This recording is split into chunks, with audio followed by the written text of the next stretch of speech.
Hello guys, அஸ்ஸலாமு அலைக்கும். Welcome back to my YouTube channel. Video பிடிச்சிருந்தா லைக் பண்ணி, ஷேர் பண்ணி, சப்ஸ்கிரைப் பண்ணுங்கள். அப்போ வாங்க வீடியோக்குள்ளே போகலாம். ஹெல்த்தி அண்ட் டேஸ்டியான கேரளா ஸ்டைல் கொழுக்கட்டை எப்படி செய்கிறதுன்னு பார்க்கலாம். இது நம்ம ஸ்டீம் பண்ணி எடுக்கிறதுனால ரொம்பவே ஹெல்த்தியாக இருக்கும். வாங்க வீடியோக்குள்ளே போகலாம். அப்போ நான் இங்கே துருவி எடுத்த தேங்காய் 2 கப் அளவு எடுத்திருக்கேன். அப்புறம் வெல்லம் ஒரு 1/4 கிலோ அளவு எடுத்திருக்கேன். அரிசி மாவு 250 ml அளவுக்கு 2 கப்பில் எடுத்திருக்கேன். அப்புறம் ஏலக்காய் பொடி ஒரு 1/4 டீஸ்பூன், சின்ன ஜீரகம் அது ஒரு 1/4 டீஸ்பூனுக்கு கம்மியாக சேர்த்துக்கலாம். இப்போ ஒரு பேனில் நம்ம வெல்லம் சேர்த்துக்கலாம். அப்புறம் அது கொதிக்கிறதுக்கு தேவையான ஒரு 1/4 டம்ளர் தண்ணி ஊற்றிக்கலாம்.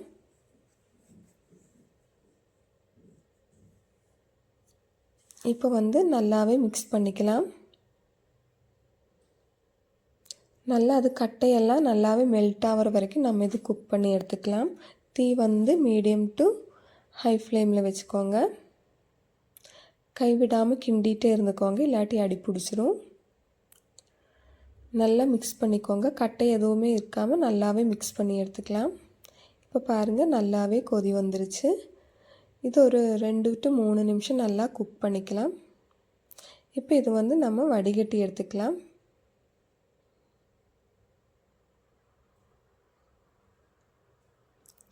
இப்போ நம்ம இந்த வடிகட்டினதை இன்னொரு பேனில் சேர்த்துக்கலாம். இந்த வெள்ளைப்பாவை நம்ம மறுபடியும் ஒரு 2 to 3 நிமிஷம் நல்லாவே குக் பண்ணணும். தீ மீடியம் ஃப்ளேமில் வச்சுக்கோங்க. இப்போ அது நல்லாவே கொஞ்சம் சுண்டி வந்துருச்சு. இந்த டைமில் நம்ம தேங்காய் சேர்த்துக்கலாம். தேங்காய் சேர்த்து நல்லாவே மிக்ஸ் பண்ணி விடலாம். தீ மீடியம் ஃப்ளேம்லேயே வச்சுக்கோங்க, ஹை ஃப்ளேமில் வைக்காதீங்க. இப்போ நல்லா மிக்ஸ் பண்ணி விட்டு நம்ம இந்த தேங்காயில் இருக்கிற தண்ணி இப்போ இந்த வெல்லத்து கூட மிக்ஸ் ஆகிருக்கும். அந்த தண்ணியும் நம்ம நல்லாவே சுண்ட வச்சு எடுத்துக்கலாம். இப்போ பாருங்கள், நல்லாவே திக்காயிருச்சு.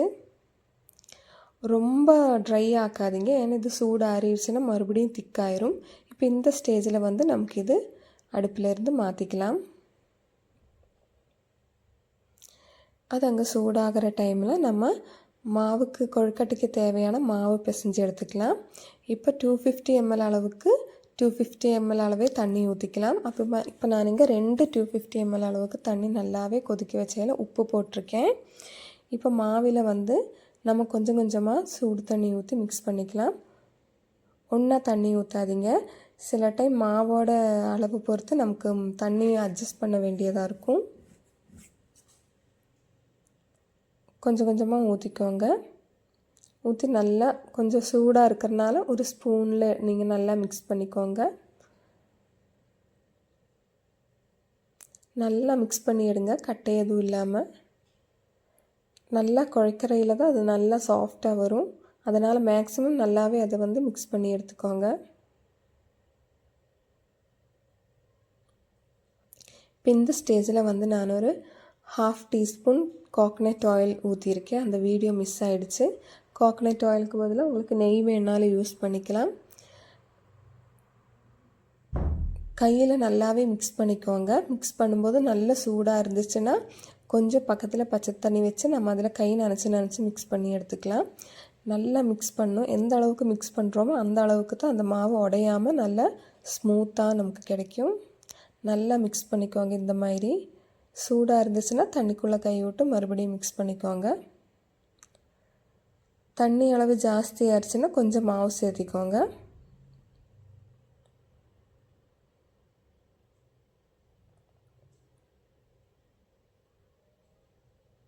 இப்போ பாருங்கள், இப்போ நம்ம உருண்டை பிடிச்சி எடுத்துக்கலாம். உருண்டை பிடிக்கும்போது உங்களுக்கு கையில் லைட்டாக தேங்காய் எண்ணெயோ இல்லை நெய்யோ சேர்த்து இந்த மாதிரி உருண்டை பிடிச்சிக்கோங்க. நல்லா ரவுண்ட் ஷேப்பில். பாருங்கள், ரொம்பவே சாஃப்டான மாவு நமக்கு இங்கே கிடச்சிருக்குது. இந்த மாதிரி நல்லாவே மிக்ஸ் பண்ணிவிடுங்க. இந்த மாதிரி நம்ம எல்லா மாவையுமே உருண்டை பிடிச்சி எடுத்துக்கலாம்.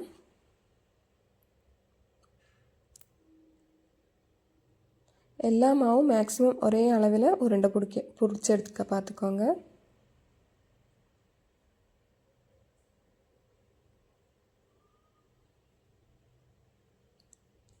வீடியோ பிடிச்சிருந்தால் லைக் பண்ணி ஷேர் பண்ணி சப்ஸ்கிரைப் பண்ணுங்கள்.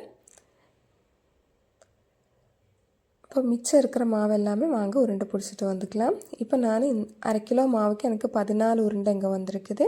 இந்த மாதிரி ஒரு உருண்டை எடுத்து நம்ம ஒரு நடுவில் ஒரு ஹோல்ஸ் கொடுத்து இந்த மாதிரி ரவுண்ட் ஷேப் ஆக்கி எடுத்துக்கலாம். இந்த மாதிரி பண்ணுறதுனால எல்லா சைடுமே ஈவனாக நமக்கு ஷேப்பாகி வந்துடும். இப்போ அதுக்கு தகுந்த மாதிரி ஃபில்லிங்ஸ் ரொம்ப ஓவராக வைக்காமல் அளவாக வச்சு இந்த மாதிரி அதை மூடி மறுபடியும் அமுத்தாமல் ப்ரெஸ் பண்ணாமல் சாஃப்டாக இந்த மாதிரி நம்ம ப்ரெஸ் பண்ணி எடுத்துக்கலாம். பாருங்கள், எல்லா இடமே கவர் ஆகிடுச்சு.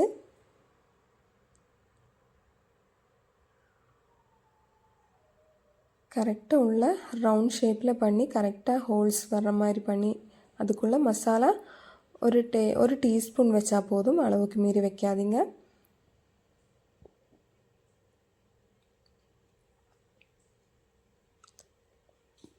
அது கரெக்டாக மூடணும், இல்லாட்டி வேகும்போது அந்த சுகர் எல்லாமே வெளியே வந்துடும். இந்த மாதிரி எல்லாமே நம்ம ஃபில் பண்ணிட்டு வந்துடலாம். இப்போ பாருங்கள், நம்ம ஸ்டீம் பண்ணி எடுக்கிறதுக்காக உங்கள்கிட்ட ஸ்டீமர் இருந்தாலும் நீங்கள் யூஸ் பண்ணிக்கலாம். நல்லா கொதித்த தண்ணியில் நம்ம ஒவ்வொரு உருண்டையாக வச்சு கொடுத்துக்கலாம்.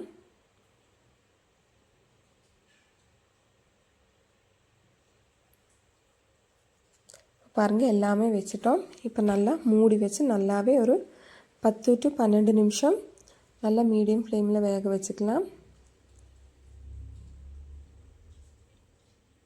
இப்போ பாருங்கள், நல்லாவே வெந்துருச்சு.